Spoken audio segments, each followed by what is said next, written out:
Hello guys, welcome to disk tech YouTube channel. வீடியோலாம் பற்றி பார்த்தீங்கன்னா வேறு பற்றி இல்லை. இந்த வாரம் வெளியிருக்கக்கூடிய பிடி சார் திரைப்படத்தை ஒரு ரிவ்யூ தான் பார்க்க போகிறோம்.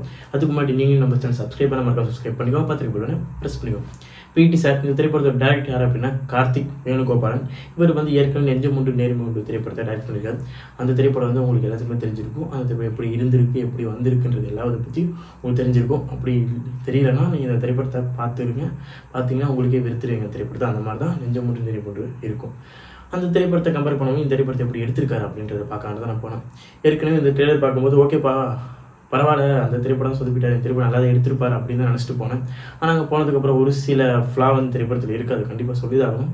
இல்லைன்னுலாம் நம்ம சொல்லவும் முடியாது, ஏன்னா படம் வந்து அப்படி தான் இருக்குது.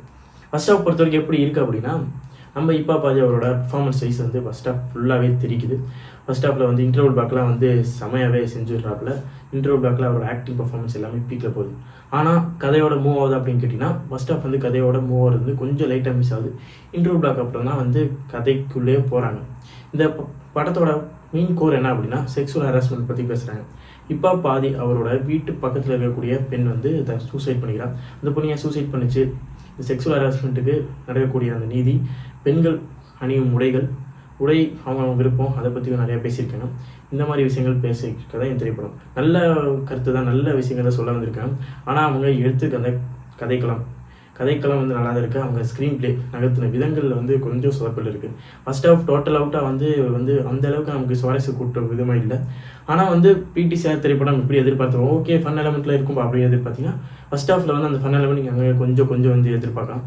செகண்ட் ஹாஃப் ஃபுல் அண்ட் ஃபுல்லாக அந்த கோட் ட்ராமா சீக்வன்ஸ்குள்ளே போகுது. செகண்ட் ஹாஃப் போகும்போது ரொம்பவே சுவாரஸ்யமானதாக மூவ் ஆகுது. அங்கே ஒரு சில கோட் சீன்ஸ்லாம் ஒரு ஃபிலிமிக்காக ட்ராமாக்காக வச்ச மாதிரி ஒரு சில கோட் சீன்ஸ்லாம் உங்களுக்கு ஃபீல் ஆகும். அது செகண்ட் ஹாஃபில் இருக்குது. ஆனால் இந்த திரைப்படத்தை டோட்டலாகவே நல்ல திரைப்படமாக ஓகேப்பா டீசெண்டான ஒரு திரைப்படம் நமக்கு காட்டின விதம் கிளைமேக்ஸில் அந்த ட்விஸ்ட்டு, எதிர்பாராத இந்த ட்விஸ்ட்டு, கிளைமேக்ஸில் அந்த கோட் சீன்லாம் உண்மையாலுமே தரமாக இருந்துச்சுங்க. இந்த திரைப்படத்தில் வா மூமெண்ட் எங்கே இருக்குன்னா, இன்ட்ரோல் பேக்கில் இருக்குது, கிளைமேக்ஸில் இருக்குது, அப்புறம் ஃபர்ஸ்ட் ஹாஃபில் ஒரு இடங்கள் இருக்குது, செகண்ட் ஹாஃபில் ஒரு இடங்கள் இருக்குது. மற்றபடி இந்த திரைப்படம் எப்படி தான் வந்திருக்கு, நல்லா இருக்குது, தேட்டரில் பார்த்து என்ஜாய் பண்ணலாமா அப்படின்னு கேட்டிங்கன்னா, நீங்கள் மேக்ஸிமம் அரண்மனை 4 பார்த்துருப்பீங்க, அது ஸ்டார் மூவி பார்த்துருப்பீங்க. இந்த படம் உங்களுக்கு டைம் இருந்துச்சு, எனக்கு பொழுது போகலப்பா அப்படின்னா பிடி சார் படத்தை பார்க்கலாம்.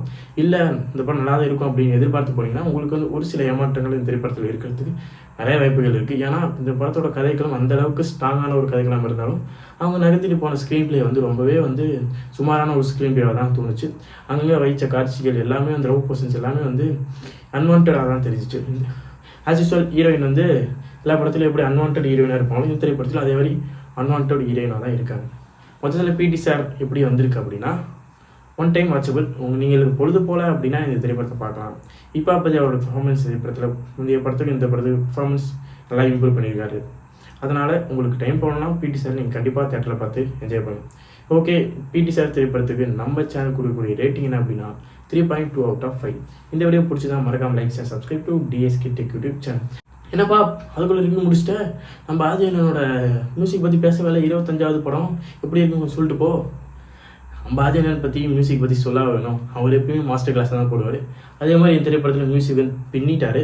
இந்த திரைப்படத்தை ஒரு புடி தூக்கி நிறுத்துறதே மியூசிக்னு தான் சொல்லுவேன். ஏன்னா மியூசிக்கை பொறுத்தவரையும் நம்ம இப்போ அவர் டிசப்பாயின்மெண்ட் பண்ணவே இல்லை, கொஞ்சம் கூட நமக்கு டிசப்பாயின்ட் ஆகாது மியூசிக் பொறுத்தவரைக்கும். ஆனால் இந்த திரைப்படத்தில் பாடல்கள் பிளேஸ் பண்ண விதமாக இருக்கட்டும், பாடல்கள் எதுவுமே நமக்கு ரசிக்கும்படியே இல்லை.